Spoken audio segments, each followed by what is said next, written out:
ప్రభుజీ శ్రీకృష్ణుడికి భక్తుడిగా మారేటప్పుడు ముందుగా శ్రీకృష్ణుడు కొన్ని పరీక్షల్ని పెట్టి ఆ పరీక్షల్లో నెగ్గిన తర్వాతే భక్తుడిగా స్వీకరిస్తాడు అని అంటారు. ఇది నిజమేనా? అంటే ఆ పరీక్షలు పెట్టినప్పుడు పరీక్షల్ని నెగ్గి నాకు భక్తుడిగా ఉండగలడా, లేదంటే ఈ పరీక్షలకు తట్టుకోలేక పారిపోతాడా అనేటువంటి విషయంలో శ్రీకృష్ణుడు ముందుగా పరీక్షలు పెడతాడు అని అంటారు. నిజమేనా? దీని గురించి ఒక వివరణ తెలియజేస్తారా మా కోసం? చాలా మంది అడుగుతూ ఉన్నారు ఇలాంటి ప్రశ్నలు ఈ మధ్య కాలంలో. కాబట్టి ఖచ్చితంగా చెప్పాల్సిన సమాధానం ఇది. ఓకే, అంటే మెయిన్గా మన ప్రశ్న ఏంటి అంటే శ్రీకృష్ణ భవన్ల వారు పరీక్షలు పెడతారు భక్తుని ముందుగా స్వీకరించే ముందు అనేది. అయితే మీకు చిన్న ఉదాహరణ చెప్తాను. ఓకే ప్రభుజీ. ఒలింపిక్స్ జరుగుతాయి ప్రపంచంలో. అవును. మన ఇండియాలో కూడా ఒలింపిక్ కమిటీ ఒకటి ఉంటుంది. దానికి మన ఒలింపిక్ కమిటీ వాళ్ళు ఎవరిని పంపుతారండి? కమిటీకి అంటే కమిటీ వాళ్ళు ఎలాంటి ఆటగాళ్లను చాలా బాగా ఆడేటువంటి ఫస్ట్ బెస్ట్ ప్లేయర్స్ ని ఫస్ట్ గా జాతీయ స్థాయిలో ఉత్తమ ఆటగాళ్లను ఆయా రంగాల్లో క్రీడల వారిని ఎంపిక చేసుకుని, అంటే బెస్ట్ ఉత్తమమైన వాళ్ళను ఎంపిక చేసుకొని వాళ్ళను ఒలింపిక్స్ కు పంపించడం జరుగుతుంది భారతదేశం తరపున. అవును, అంతే కదండి. అంతే. అలా కాకుండా గల్లీ ఆటగాళ్ళని తీసుకొని ఢిల్లీ లెవెల్లో అక్కడ పంపించారు కదండి. లేదు. అదేవిధంగా శ్రీకృష్ణ భగవానుడు కూడా ఆయన ప్రతి ఒక్కరికి పరీక్షలు పెట్టుకుంటూ పోడండి. ఆయన పరీక్షలు పెట్టాల్సి వస్తే వాళ్ళ స్థాయి చాలా గొప్పగా ఉండాలి. ఓకే. ఆయన శుద్ధ భక్తులకు లేదా గొప్ప గొప్ప భక్తులకు కాస్త పరీక్షలు పెడుతూ ఉంటారు. కానీ ఆ పరీక్షలు అందరికీ పెడతారు అంటే మాత్రం కాస్త, అంటే దాన్ని సరే అనొచ్చు, కాదు అని కూడా అనొచ్చు. ఆ పరీక్ష పెట్టే విధానం కాస్త డిఫరెంట్గా ఉంటుంది. పరీక్ష అయితే పడతాడు అంటే చెప్పాక నేను చెప్పిన తర్వాత మీరు దానికి చెప్పండి. ఓకే. ఇప్పుడు ఒక అబ్బాయి ఉన్నాడండి. ఆ అబ్బాయి ఇది నిజంగా జరిగిన సంఘటన. నేను మన మందిరంలో ప్రతి శనివారం కూడా సాయంత్రం, ప్రతి శనివారం రోజు యూత్కి ప్రత్యేకమైన ప్రవచనాలు తీసుకునేది. కేవలం మన యువత వచ్చేవారు అబ్బాయిలు. ఒక 3 నెలల భగవద్గీత ప్రవచనాలు అయిన తర్వాతకి ఈ అబ్బాయి ఒక వారం రాలేదు. ఓకే. సరే అని చెప్పేసి కాల్ చేసాం. మన పిల్లలు కాల్ చేస్తే సరిగా మాట్లాడట్లేదు, ఎత్తట్లేదు. సరే ఒకసారి నేనే కాల్ చేశాను. అప్పుడు మాట్లాడాడు, ప్రభుజీ అని చెప్పేసి. ఏమైందయ్యా నువ్వు రావట్లేదు ప్రవచనానికి అంటే, అప్పుడు చెప్పారు, ప్రభుజీ ఆ రోజు ఫ్రెండ్స్ పార్టీ ఉంది అన్నాడు. ఏం పార్టీ అయ్యా అంటే, మందు పార్టీ ప్రభుజీ, క్షమించండి ప్రభుజీ అని ఫోన్లోనే ఇవ్వడం మొదలుపెట్టాడు. సరే అన్నాను. ఆ తర్వాత ఎందుకు రాలేదయ్యా అంటే, ఒక్కసారి ఇటు వెళ్ళిన తర్వాతకి మళ్ళీ అటు రావాలంటే గిల్ట్, అంటే ఎక్కడో ఒక రకమైన అపరాధ భావన, అసలు ఎందుకు అన్నట్టుగా ఇక అటు రాలేకపోయాను ప్రభుజీ అన్నాడు. ఇప్పుడు ఈ అబ్బాయి చాలా చక్కగా యొక్క భగవద్గీత ప్రవచనాలు వింటూ ఉన్నాడు. 3 నెలలు విన్నాడండి. దగ్గర ఒక 12-13 ప్రవచనాలు విన్నాడు. ఒక్కసారిగా ఆగిపోయాడు, రావట్లేదు.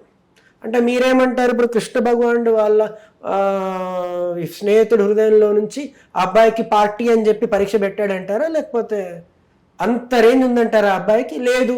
ఆ అబ్బాయి పూర్వకర్మ ప్రకారం లేదా అబ్బాయికి ఉన్న చెడు అలవాట్లు, చెడు సహవాసం వల్ల తనకు తానే ఈ యొక్క బంగారు అవకాశాన్ని కోల్పోయాడు అంటారు. తనకు తాను ఈ అవకాశాన్ని కోల్పోయాడు అంటాను. మరి తాను భక్తులు ఎదగడానికి ప్రయత్నించట్లేదా?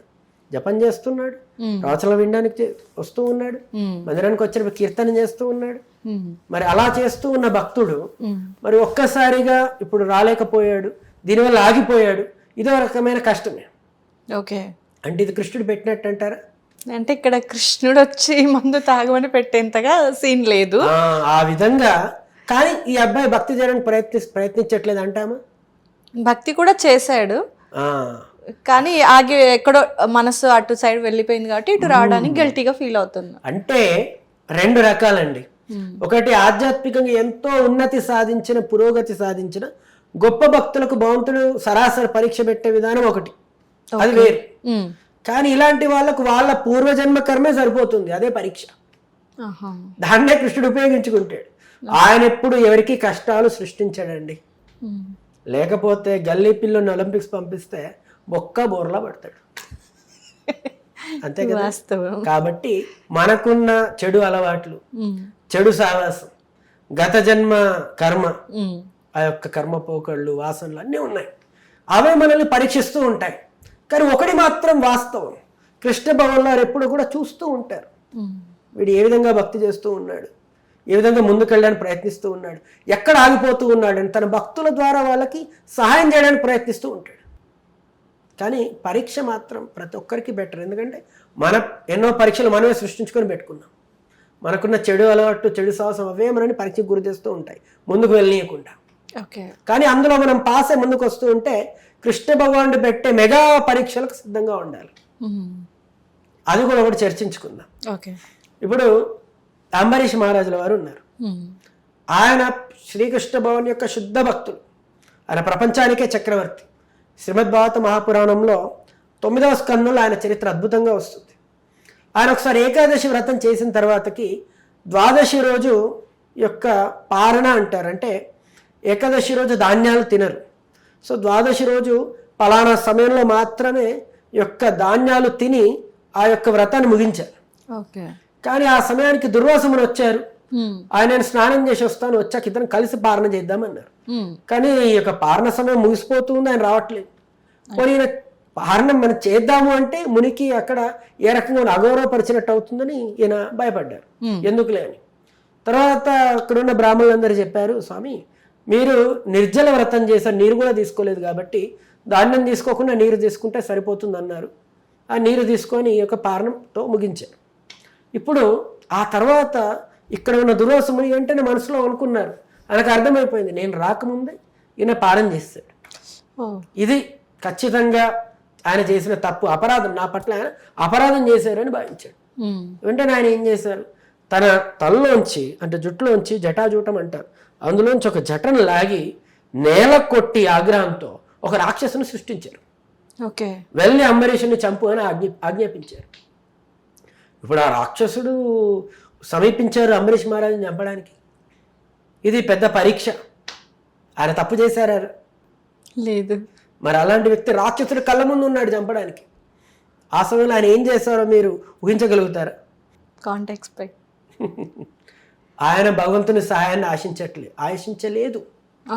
భగవంతుడిని నోరెత్తి పిలవలేదు, వచ్చి సహాయం చేయమని కూడా అడగలేదు. భగవంతుడు అనుకుంటే నేను చనిపోతే ఏంటి, ఉంటే ఏంటి, ఏమైనా పర్లేదు, అది భగవంతుని కోరుకున్న ప్రకారం జరుగుతుంది, నేను ఆయన ఎందుకు ఇబ్బంది పెట్టాలి అని చెప్పేసి ఆయన నిశ్శబ్దంగా ఉండిపోయాడు. ఏదైతే అదైంది అంతా కూడా భగవంతుడి ఆజ్ఞ ప్రకారమే అవుతుంది, ఏదైనా పర్లేదు అనుకుని అలా ఉండిపోయాడు. కానీ కృష్ణ భగవానుడు ఊరికే ఉండలేదు అక్కడ. ఆయన అప్పటికే సుదర్శన చక్రాన్ని రాజ్యంలోకి పంపించారు. అది అక్కడే ఉండి చూస్తూ ఉంది. ఎప్పుడైతే రాక్షసుడు ఈ యొక్క అంబరీష్ మహారాజు చంపడానికి వస్తూ ఉన్నారో సుదర్శన చక్రం మధ్యలో వచ్చి రాక్షసుని చంపేసింది. ఆయన అడక్కపోయినా సరే, ఎందుకంటే ఆయన పరీక్షలో మామూలుగా పాస్ అవ్వలేదు, ఇబ్బంది పడలేదు, భయపడలేదు, అరవలేదు. అయ్యో కృష్ణుడు నేను ఇంత గొప్ప భక్తున్నయ్యాను, ఎందుకు ఇంత చిన్న అపరాధానికి అంత పెద్ద రాక్షసుని సృష్టించి చంపడానికి ప్రయత్నిస్తున్నాను గగ్గోలు పెట్టలేదు, పర్లేదు అనుకున్నాడు. ఇది గొప్ప వాళ్ళు అంటే భగవంతుడు వాళ్ళని ఇబ్బంది పెట్టడానికి పరీక్షించరు, వాళ్ళ గొప్పతనాన్ని ప్రపంచానికి తెలియజేయడానికి పరీక్షిస్తారు. గంధపు చెట్టును మనం నరికినా సువాసనే వస్తుంది. ఈ రకంగా శుద్ధ భక్తుల్ని ఇబ్బంది పెట్టినా వాళ్ళ గొప్ప గుణగణాలే బయటకు వస్తాయి. ఇంకా జడభరతుడని ఉన్నాడు, కృష్ణ భగవాన్ యొక్క గొప్ప భక్తులు. ఇది శ్రీమద్ భాగవతంలోనే వస్తుంది అనమాట. ఆయన ఇది 5వ స్కందం అనమాట. ఆయన ఈ యొక్క దొంగలాన్ని తీసుకెళ్ళి ఆ దొంగల నాయకుడికి పిల్లాడు పుట్టట్లేదు. వాళ్ళు ఏదో వ్రతం చేశారు, సరే ఖాళీ ముందు వీడిని తల వెనక్కి బలిస్తే కొడుకు పుడతారని ఎవరో చెప్పారు. ఇంకెవరినో తీసుకెళ్లారు, కరివాడు పారిపోయాడు. ఈయన కనిపించాడు, ఈయన తీసుకెళ్లారు, చేతులు కాళ్ళు కట్టేసి చంపడానికి కత్తి పెట్టారు. ఆ సమయంలో ఆయన అరవలేదు, ఏమీ చేయలేదు. కృష్ణ, ఇక్కడ వీళ్ళు నన్ను చంపినా నేను నీ ధామానికే వస్తాను, ఎందుకంటే చనిపోయే సమయంలో మనది ఏ భావం అయితే అదే మనం పొందుతామని కృష్ణ భగవానులు భగవద్గీతలో చెప్పారు. ఆయన ఎప్పుడు భగవంతుని ఆయన గురించి ఆలోచిస్తూనే ఉంటారు, స్మరిస్తూనే ఉంటారు. కాబట్టి వీళ్ళు చంపినా నాకు అయ్యేదేమీ లేదు, కష్టం నష్టం ఏం లేదు, నీ దగ్గరికే వస్తాను నేను చనిపోయాక, నీ గురించే స్మరిస్తున్నాను కాబట్టి. పోనీ వాళ్ళని చంపకుండా వదిలేసినా నీ గురించి నేను భక్తి చేసుకుంటూ ఉంటాను, ఇక్కడైనా అక్కడైనా నాకు వ్యత్యాసం లేదు, నీ భక్తి చేసుకుంటూ ఆనందంగా ఉంటాను అని హ్యాపీగా ఆనందంగా ఉన్నాడు. కానీ అక్కడున్న కాళీమాతకు నచ్చక, తన కోసమే బలిస్తున్నారని కూడా గ్రహించక, కృష్ణ భగవాన్ని శుద్ధ భక్తుని చంపుతున్నారు అని తాను విగ్రహంలోంచి బయటకు వచ్చి ఏదైతే బలి ఇవ్వడానికి ఉపయోగిస్తున్నారో ఖడ్గాన్ని ధరించి అక్కడున్న దొంగలందరినీ తనే సంహరించింది. ఈ విధంగా కృష్ణ భక్తునికి అందరూ దేవతలు కూడా చక్కని సంపూర్ణమైన సహకారాన్ని అందిస్తారు. తను భయపడ్డాడా, అరిచాడా, గగ్గోలు పెట్టాడా, భగవంతుడిని నిందించాడా, అసలు భక్తి ఇవన్నీ ఎందుకు చేశాను ఇన్ని రోజులు, ఇన్ని చేసిన వాడిని దొంగలు తీసుకెళ్లి చంపడానికి ప్రయత్నిస్తుంటే బాగుందరు ఎక్కడున్నాడు అన్నారా? ఏది అనలేదు. ఈ రకంగా వీళ్ళు పరీక్షలు పెడతారు, కానీ వాళ్ళు ఫస్ట్ క్లాస్లో పాస్ అవుతారు. మనం వినడానికి సిలబస్ తయారవుతుంది అనమాట పురాణాల రూపంలో. ఈ విధంగా ఉంటుంది. ఓకే. ఒకసారి నారదుల వారిని కూడా పరీక్ష పెట్టారు, కృష్ణుల వారు స్వయంగా పరీక్ష పెట్టారు. ఓకే. ఎలా అంటే అలా మనం చాలా మంది లాంగ్ డ్రైవ్ అంటారు కదా, అవును, అలా వెళ్ళారు ఆయన కూడా రథంలో. వెళ్ళినప్పుడు నారదుల వారు ఒకసారి కాస్త, అంటే ఆయన మనసులో ఏదో మళ్ళీ ఉందని మనం అనుకోకూడదు. ఆయన కాస్త పొగరుగా ఈ ప్రపంచం అంతా మాయతో నిండి ఉంది, కానీ అది నన్ను ఏం చేస్తుంది అన్నట్టుగా మాట్లాడారు నారదుల వారు. ఆయన మనసులో ఉన్న గర్వాన్ని గ్రహించిన కృష్ణ భగవానుల వారు అలా లాంగ్ డ్రైవ్కి వెళ్దాం పద అన్నట్టుగా రథంలో తీసుకెళ్ళిపోయారు అనమాట. కానీ దీన్ని మనం తప్పుగా అనుకోకూడదు. ఎందుకంటే కృష్ణ భగవానుల వారు ఒకటి మనకు చెప్పడానికి, మనకు లోకానికి ఒక సందేశం ఇవ్వడానికి తన భక్తులను వాడతారు. వాళ్ళ ఏదో లోపం ఉందని కాదు, కానీ వాళ్ళలో ఆ సమయానికి ఆ గుణం రావడానికి భగవంతుడే కారణం అవుతాడు కొన్నిసార్లు మనకు చెప్పడానికి. కాబట్టి ఈ నారదుల వారిని తక్కువగా అంచనా వేయకూడదు. అక్కడికి వెళ్ళిన తర్వాత కృష్ణ భగవానుల వారు కావాలని అన్నారు, ఓకే నా మాయ అంటే పర్లేదు, ఈ ప్రపంచంతో మాయ ఉంది కానీ నేను జయించానన్న భావంతో ఉన్నాడు. సరే అని చెప్పేసి నారద కాస్త దాహం వేస్తుంది, వెళ్ళి నీళ్లు తీసుకురా అన్నారు. ఆయన అక్కడికి వెళ్ళారు. దగ్గరలోనే నది ఉంది. ఒక్కొక్క రంగా చెప్తుంటారు, బా ఈ నది ఏదో ఒకటి. నీళ్లు తీసుకుందామని వెళ్తుంటే అక్కడ ఒక అమ్మాయి ఉంది, చాలా అందంగా అప్సరసలాగా ఉంది. ఆమెను చూడగానే ఈ యొక్క జలపాత్ర అక్కడే పడేసి దా చూస్తూ ఉండిపోయాడు. ఇలా అయిపోయి అమ్మాయి నువ్వెవరువు, ఎక్కడి నుంచి వచ్చావు, నన్ను పెళ్లి చేసుకుంటావా అన్నాడు. ఏంటి మాయను జయించానన్న దగ్గర నుంచి మాయలో పడిపోయాడు. పరిత్యాగి సన్యాసి. ఏమైంది అమ్మాయిని చూడగానే? వెంటనే ఆమె అనింది, మా తల్లిదండ్రులు ఇక్కడే దగ్గరలో ఉంటారండి, నన్ను పెళ్లి చేసుకోవాలంటే వాళ్ళని అడగండి అని. వెళ్ళాడు, వాళ్ళ దగ్గరికి వెళ్ళి అడిగారు. వాళ్ళు కొన్ని షరతులు పెట్టారు, అది ఇది అమ్మాయిని బాగా చూసుకోవాలి, అది ఇది ఎన్నో చెప్పారు. అమ్మాయి అందాన్ని చూసుకుంటా అనుకుంటూ ఆమెనే చూస్తూ ఏం చెప్పినా సరేనండి అనుకుంటూ గంగిరెద్దులాగా తలాడించేసి ముందుకు వెళ్ళాడు. కాపురం పెట్టాడు.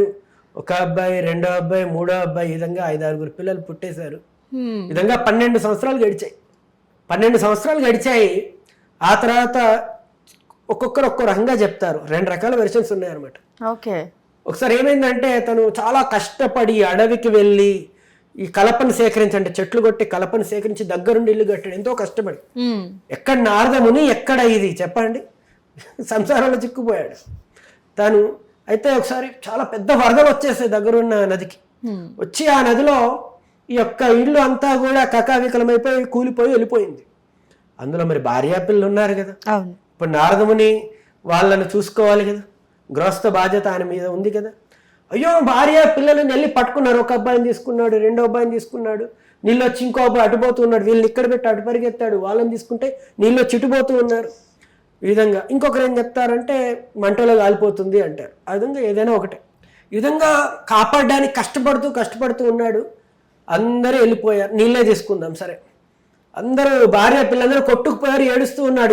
ఇలా శాపనార్థాలు పెట్టుకుంటూ, నా జీవితం నాశనం అయిపోయింది, నా సాధర్మచారిని నా భార్య వెళ్ళిపోయింది, చనిపోయింది, నా పిల్లలు ఎంతో గారాభంగా చూసుకొని నా పుత్రులందరూ కూడా వెళ్ళిపోయారు, చనిపోయారు అని చెప్పేసి ఏడుస్తూ ఉన్నాడు, బాధపడుతూ ఉన్నాడు. అయ్యో ఎందుకు ఇలా జరిగింది అని. అప్పుడు వెనక నుంచి ఒక ఇలా కొడుతూ ఉన్నారు. ఊరుకోవయ్యా, ఏం మాట్లాడుతున్నావు నువ్వు, పిల్లలు చనిపోయారు, భార్య చనిపోయింది, నీకు తెలియదంటే మళ్ళీ వెనక ఇలా కొడుతూ ఉన్నారు. వెనక చూసి ఎవరయ్యా నువ్వు అని అరిచాడు. నా నీళ్ళెక్కడ అని కృష్ణుడు 12 సంవత్సరాల తర్వాత అంటే 12 సంవత్సరాల తర్వాత అంటే ఒక్క క్షణం కృష్ణభవన్ యొక్క మాయ వల్ల క్షణంలో అంతా జుంచేశాడు ఆయనకి. అది కృష్ణమాయ. అప్పుడు అటు ఇటు చూస్తున్నాడు. భార్య, పిల్లలు, నారదా, నేను ఎక్కడ చెప్పండి.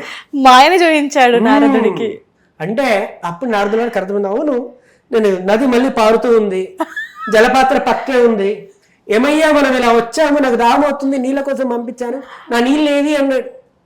చూసి స్వామి మీ మాయే మాయ, నన్ను క్షమించండి, ఇంకోసారి ఎప్పుడు పొగరుగా మాట్లాడను, గర్వంతో ప్రవర్తించాను, మీ మాయ దాటం ఎవరి వల్ల అవుతుంది అని చెప్పేసి ఒక్కసారిగా తను నమ్రతతో కూడి నీరు తీసుకుని బౌద్ధుడికి అందించి సాష్టాంగ నమస్కారం చేసి మహాప్రభు నన్ను క్షమించండి అన్నాడు. కృష్ణ భవన్ల వారు నవ్వుతూ రానారదా అన్నారు. అంటే జగత్తుకి ఇవ్వాల్సిన సందేశాన్ని ఆయన ద్వారా ఇచ్చారు. ఇది పరీక్ష అంటే. మీరు చెప్పండి, ఇప్పుడు ఇలాంటి పరీక్ష మనందరికీ పెడుతూ ఉంటే ఎలా ఉంటుంది చెప్పండి. ఖచ్చితంగా ఇప్పుడు ఉన్నటువంటి మనుషులు ఎవరైనా దేవుడు పరీక్ష పెడితే తిట్టేస్తారండి. అందుకే మొదట్లోనే చెప్పాను, ఒలింపిక్స్ అనేది అందరి కోసం కాదు. అంటే చాలా మంది గల్లీ ప్లేయర్ల స్థాయిలో కూడా ఉండరు. గల్లీ ప్లేయర్ల స్థాయిలో ఉన్న వాళ్ళకి ఒలింపిక్ పరీక్షలు అంటే శుద్ధ భక్తులకు ఇచ్చే పరీక్షలు మామూలు భక్తులకు ఇవ్వరు. వాళ్ళకున్న గత జన్మ కర్మ, వాళ్ళకున్న పాత చెడు అలవాట్లు, చెడు సాహసం, అవే వాళ్ళకి పరీక్ష. వాళ్ళ పరీక్షలు వాళ్ళే సృష్టించుకున్నారు గత జన్మ వాసనల వల్ల. కృష్ణుడు వాడిని చూస్తూ ఉంటారు. సరే, నేను పెట్టాల్సిన అవసరం లేదు, వాడికి చాలా ప్రాథమిక కొన్ని పరీక్షలు ఉన్నాయి, అవి నెగ్గి ముందుకు వస్తుంటే చూస్తూ ఉంటాడు. ఈ విధంగా అనమాట. ఈ విధంగా దీన్ని మనము అర్థం చేసుకోవాలి. కాబట్టి పరీక్షలు ఉన్నాయి. ఒకటి, కృష్ణుడు ఇన్వాల్వ్ అవ్వకుండా పరోక్షంగా మన కర్మ వాటి వల్ల అవుతుంది. రెండవది, ఒక స్థాయికి వస్తే స్వామి చూస్తూ ఉన్నాడు. కానీ వీటన్నిటిని కూడా ఈ కష్టాలను బాధలను అర్థం చేసుకోవాల్సిన విషయం ఏంటి అంటే, బంగారాన్ని నిప్పుల కొలుమిలో కాలిస్తే వ్యర్థాలన్నీ పోయి అద్భుతమైన బంగారం, నిజమైన బంగారం, వ్యర్థాలు లేని శుద్ధమైన బంగారం బయటకు వస్తుంది. అదేవిధంగా ఈ యొక్క సాధన చేస్తున్న భక్తుడు కష్టాల కొలుమిలో, ఈ ప్రపంచంలో సంసారంలో ఉన్న బాధలన్నింటిలోంచి, లేదు కృష్ణ భగవానుడి పాదాలే నాకు కావాలి అని పట్టుకొని ఆయన భగవంతుడి పాదాలు వదలనంత వరకు అన్ని పరీక్షలు పాస్ అయిపోతాడు. ఎప్పుడైతే వదులుతాడో ఫెయిల్ అయిపోతాడు. కాబట్టి ఎన్ని సమస్యలు వచ్చినా, పరీక్షలు వచ్చినా, ఆటుపోట్లు వచ్చినా పాదాలు విడవకుండా ఉండేవాళ్ళు ఆ శుద్ధ బంగారం లాగా. ఈ కష్టాలు అనేవి వ్యర్థాలను, అంటే కామక్రోధ లోమోహ మద మత్సరాలు దూరం అవడానికి. బంగారాన్ని మంటల్లో వేసినట్టుగా భక్తులు ఈ విధంగా కష్టాలు ఈ వీటి ద్వారా శుద్ధంగా అయిపోతారు. ఎప్పుడైతే శుద్ధమైన మనసు వచ్చిందో శుద్ధమైన భక్తి చేసి భగవంతుడికి ఆనందాన్ని ఇవ్వగలుగుతారు. ఓకే ప్రభుజీ, చాలా చక్కటి స్టోరీస్, అంటే వింటుంటే ఇంకా వినాలి అనిపిస్తుంది. అంత అద్భుతంగా నిజంగా మైమర్చిపోతాం. శ్రీకృష్ణుల వారి గురించి ఏ విషయం మాట్లాడినా ఆయన లీలకు సంబంధించి నిజంగా ముగ్ధులైపోతారు, మంత్రముగ్ధులు అవుతారు. అది మాత్రం ఖచ్చితంగా చెప్పగలము. నిజంగా చాలా అద్భుతంగా వివరించారు. అంటే కష్టాలు పెట్టడం అనేటువంటిది కూడా, అంటే మా సాధారణ భక్తులు అనుకునేటువంటి విషయం కష్టాలు పెడతాడు అనేది. బట్ మీరు చెప్పినట్టుగా కర్మానుసారైనా మనం ఏర్పరచుకున్నవి మనం అనుభవిస్తూ ఉన్నాం, కానీ దీనికి దేవుడి మీద నెట్టేస్తున్నాము, దేవుడు పెట్టాడు అనేసి. అది సమస్య అయిపోతుంది. ఓకే, అన్ని నిందలు పడుతూ ఉన్నాడు ఆయన అనవసరంగా. నిజమే ప్రభుజీ, వింటుంటే అర్థమవుతుంది. ఏదైనా తెలిస్తే, క్లారిటీగా తెలిస్తే అనరు, ఎవరైనా సరే అనలేము. తెలియనప్పుడు నానా రకంగా అనేస్తూ ఉంటారు. ఈ కష్టాలంటే మన పాత కర్మలే. కష్టాలు వస్తున్నాయంటే కర్మ కరిగిపోతుంది అన్నట్టుగా. ఓకే, అందుకే కొందరు కృష్ణ భక్తులు అయినప్పుడు అయ్యో మాకు కష్టాలు వస్తున్నాయి అంటారు. కర్మ కరిగిపోతుందని ఎందుకు అనుకోరు? సిద్ధం అయిపోతున్నామని ఎందుకు అనుకోరు? భగవంతుని దగ్గరగా అవుతున్నామని ఎందుకు అనుకోరు? అలా అనుకుంటే ఇది కష్టం కాదు, ఎంతో ఇష్టంతో చేస్తాం భక్తిని. ఖచ్చితంగా ప్రభుజీ, చాలా చక్కటి విశ్లేషణ, చాలా చక్కటి ఎగ్జాంపుల్స్, మంచి స్టోరీస్ మా కోసం తెలియజేసినందుకు ధన్యవాదాలు ప్రభుజీ. హరే కృష్ణ.